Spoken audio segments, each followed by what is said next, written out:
평강의 하나님, 긍휼의 하나님, 모든 막힌 곳에 길을 여시는 하나님.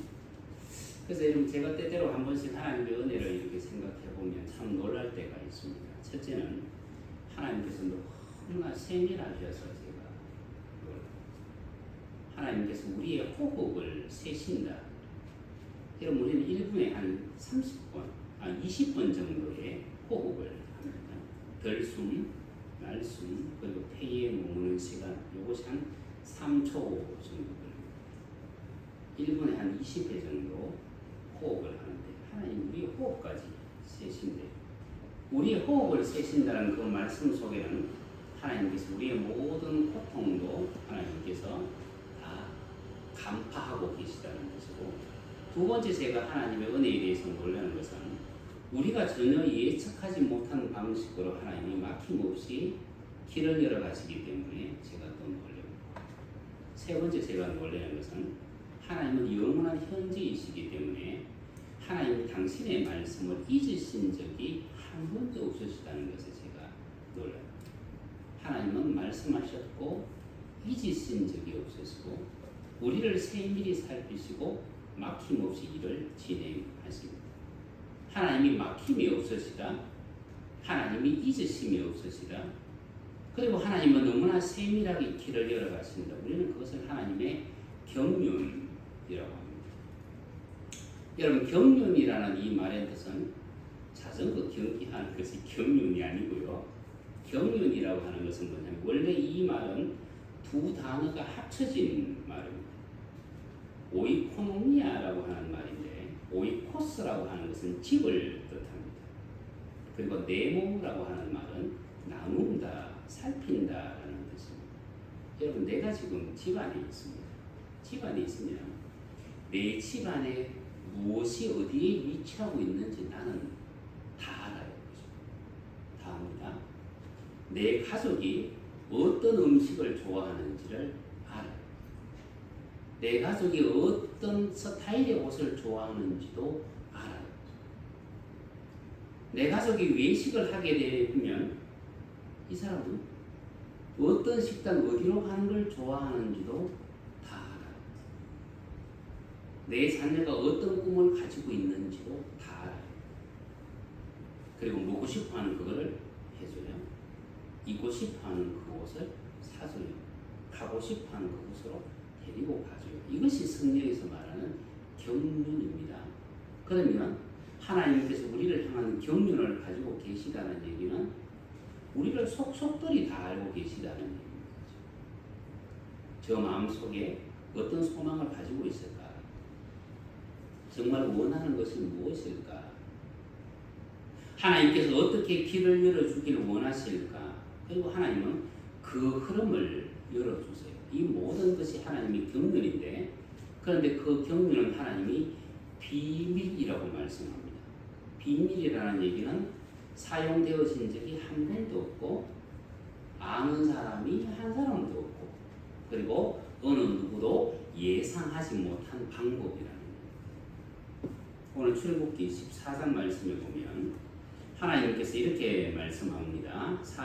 14장 2절 이스라엘 자손에게 명하여 돌이켜 바다와 믹돌 사이에 바히하로 앞 곧 바알스본 맞은편 바닷가에 장막을 치게 하라. 지금 이스라엘 백성들이 하나님의 말씀에 순종해서 가나안 땅을 향하여 열심히 가고 있습니다.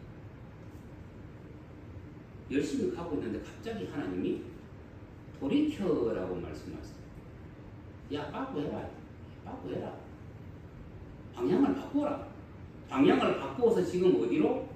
바알스본 맞은편 바닷가에 장막을 치라고 말씀합니다. 하나님이 왜 돌이켜라고 얘기했을까? 지금 잘 나가고 있는데 그 길을 향하여 나아가고 있는데 왜 바닷가로 가라고 했을까? 여러분, 애굽은 대제국이에요. 애굽 안에만 군대가 있는 것이 아니고 대제국이었기 때문에 외국에도 바로의 군대가 주둔하고 있습니다. 지금 가는 저기는 어떤 길? 바로의 군대를 향하여 나아가고 있다는 얘기예요. 그래서 방향을 돌려라. 어디로? 바알스본이라고 말을 하고 있습니다. 이 바알스본이라는 얘기는 북쪽의 바알이라는 얘기입니다. 북쪽의 바알 맞은편 바닷가에 장막을 치라고 말을 합니다. 바닷가에 장막을 치라. 여러분 군인들은 옛날 군인들은 이 바닷가에 장막을 치는 것을 보통 배수진이라고 얘기합니다. 배수진이라는 말은 한나라 사기에 등장하는 말입니다.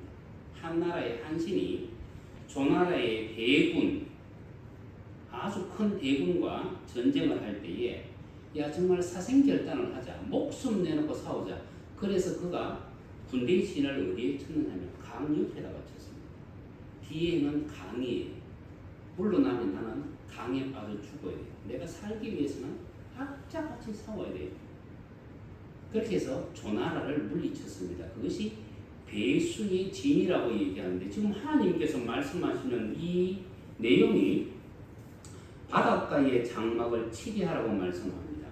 바닷가에 장막을 치면요, 언덕에 장막을 치는 것도 아니고 바닷가에 장막을 쳐요. 뒤에는 바다예요. 애국의 군대가 지금 따라오고 있습니다. 그 군대에는 병거들이 있습니다. 베너 영화에 나오는 바로 그 병거들이에요. 요즘에 탱크에 해당합니다. 그 군대가 이 해변을 포위하면 이스라엘 백성들은 어떻게 됩니까? 다 죽어야 돼요. 다 죽어야 돼요. 이스라엘 백성들을 향하여 비록 성경은 출애굽기 12장 41절에서 여호와의 군대라고 말을 했지만 그 군대는요, 애굽에서 지금 종살이 하던 사람들 아니에요. 그 속에는 어린아이들이 있습니다. 나이 많은 노인이 있습니다. 그리고 절반의 사람들은 여자분들이에요. 그리고 그곳에는 많은 이방 족속들이 포함되어 있습니다. 군대라고 말을 했지만 오합지졸이에요. 이 사람들을 향하여 하나님은 바닷가에 진을 치라고 말씀하고 있습니다. 생각해보면 모두가 몰살당할 위치입니다. 그런데 이스라엘 백성들은 그대로 해요. 하나님의 말씀을 그대로 쫓아서 온전히 다 순종합니다. 그런데 바닷가에 장막을 치고 난 뒤에 그들이 본 것은 뭐냐면 바다를 봐요. 두 번째는 애국 군대를 봐요. 하나님을 향하여 원망하기 시작합니다. 모세를 향하여 분노가 올라오기 시작합니다. 그리고 후회를 합니다. 내가 괜히 따라 났습니다. 그런데 여러분 그곳에는 하나님의 경륜이 있다는 것을 이스라엘 백성들은 놓쳐버렸습니다. 하나님의 그 경륜은 어디로 거슬러 올라가느냐 하면 어제 아래 며칠 전에 몇 달 전에 하나님께서 애굽 땅에서 기적을 베푸셨고 모세를 부르셨고 그것이 아니고 이 하나님의 경륜은 어디로 올라가느냐 하면 517년 전으로 올라가요. 517년 전에 하나님께서 아브라함에게 뭐라고 말씀하셨습니까? 430년 동안 400년 동안 너희의 후손들이 애굽에서 종살이 한다고 말씀하셨습니다. 그러면 517년 전에 하셨던 그 하나님의 말씀 우리가 봤을 때는 517년 전이에요. 그런데 하나님은 영원한 현재라고 말씀드렸습니다. 하나님은 지금 말씀하십니다. 그러면 그 약속을 하나님은 반드시 성취하셔야만 됩니다. 하나님께서 믿음의 조상 아브라함에게 하셨던 그 말씀은 하나님 당신의 신령의 문제, 하나님은 반드시 이루셔야 합니다.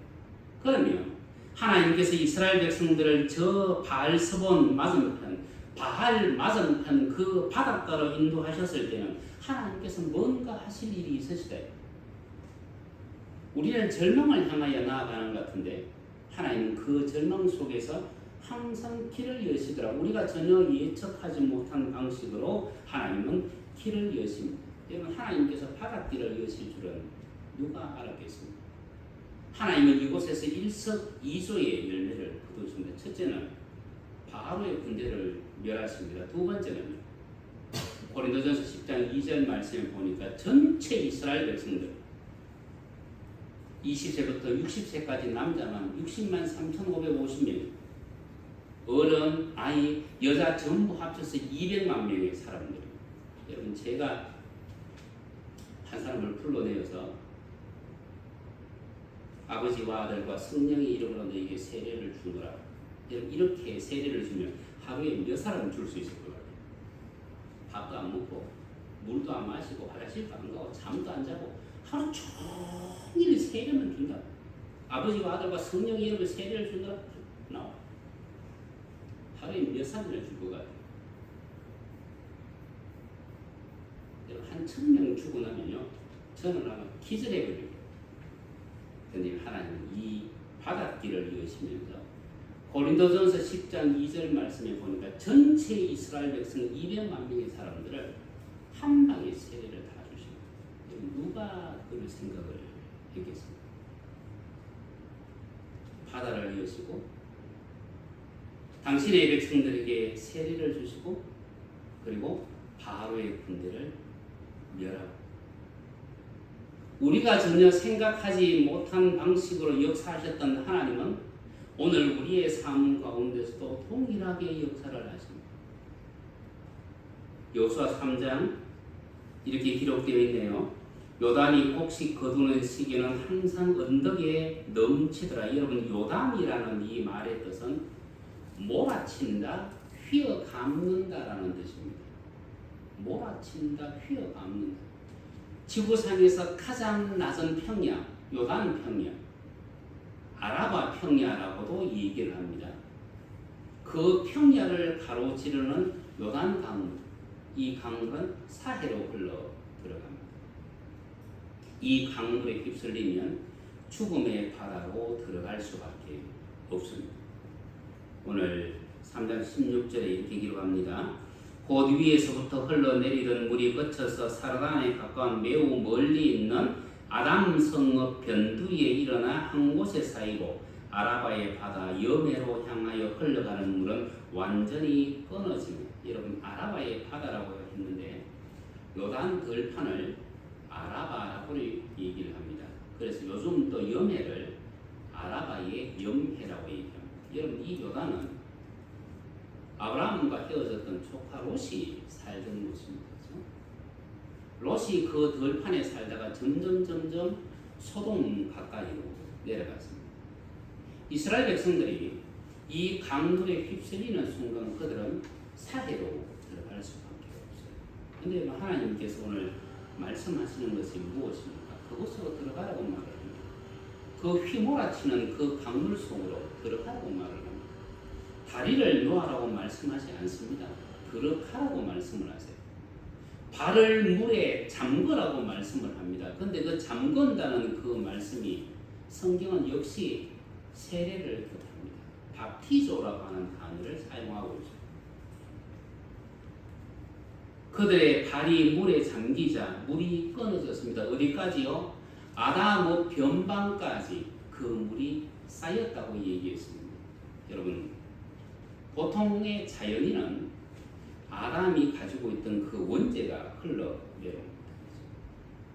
그런데 우리가 그리스도 예수 안에서 하나님의 사람으로 온전히 들어섰을 때 그 저주가 끊어짐을 얘기합니다. 그것이 세례가 그러면은 여러분, 저와 여러분들은 세례를 다 받았잖아요. 그리스도 예수 안에서 우리는 새롭게 된 사람입니다. 하나님께서 우리에게 주신 그 약속들이 우리는 뭔지는 다 알지 못하지만은 그러나 그 약속이 우리 안에 있다는 것을 알고 있고 하나님의 때가 되어지면 그것이 우리 안에서 드러날 것이고 우리는 그것을 이루는 하나님의 신실한 사람이 된다는 것을 우리는 너무나 잘 알고 있습니다.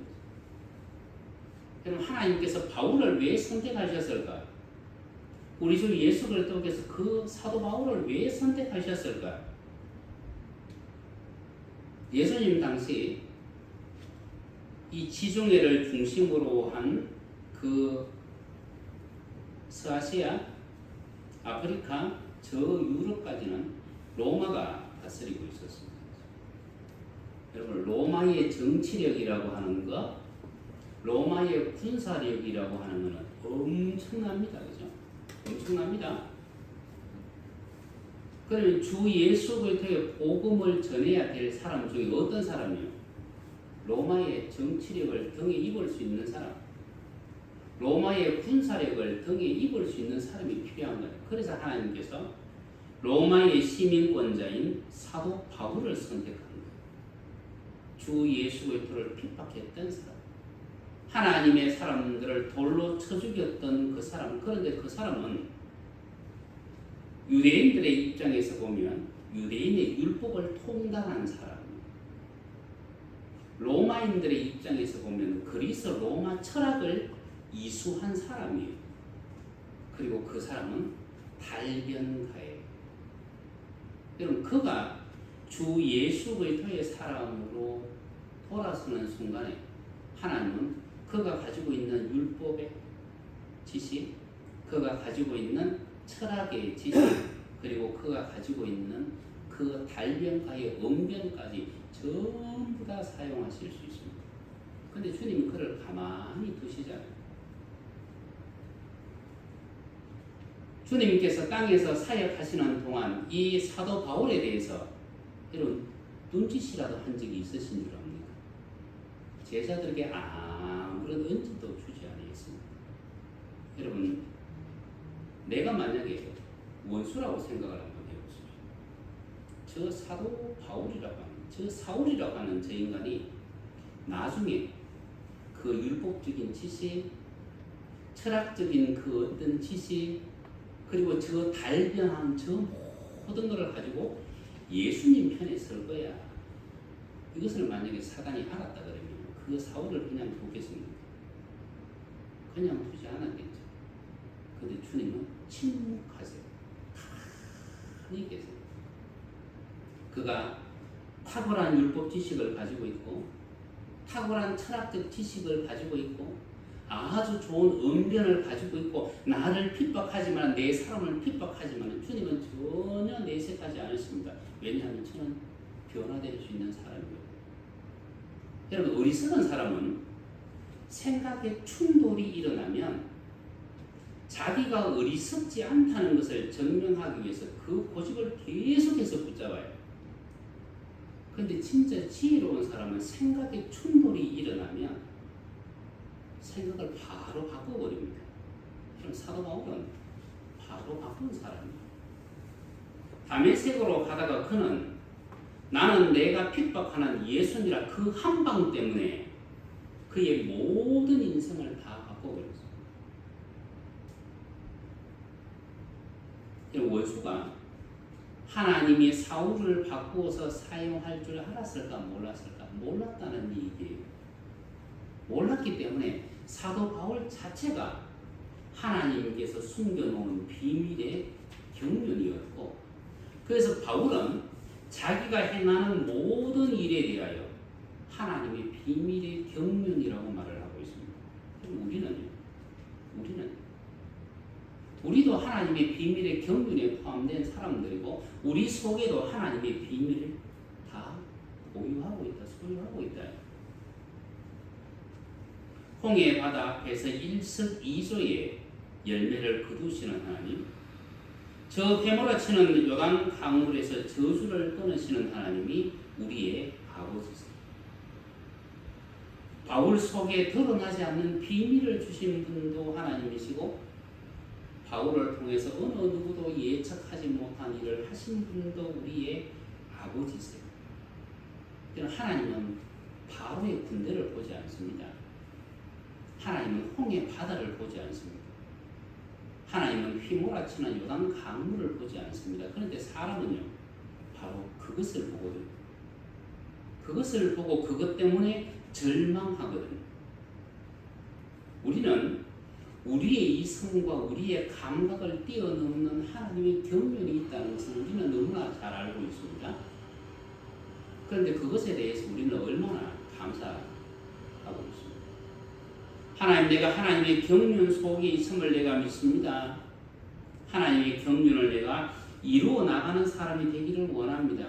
저 주 예수 그리스도를 핍박했던 사람, 주님의 사람들을 핍박했던 저 사울 속에도 하나님의 비밀의 경륜이 있었다면 오늘 우리 속에도 하나님의 비밀의 경륜이 있음을 알겠습니다. 그 비밀의 경륜이 비록 우리가 이해할 수 없는 일이라 할지라도 하나님께서 길을 여시고 때로는 우리를 세우시고 우리를 이끌어 가실 줄 믿습니다. 우리는 그렇게 기도하고 흐르는 그 강물 속에 우리의 발을 잠글 수 있어야만 합니다. 그것이 주 예수 그리스도를 믿는 사람들의 당연한 사명이기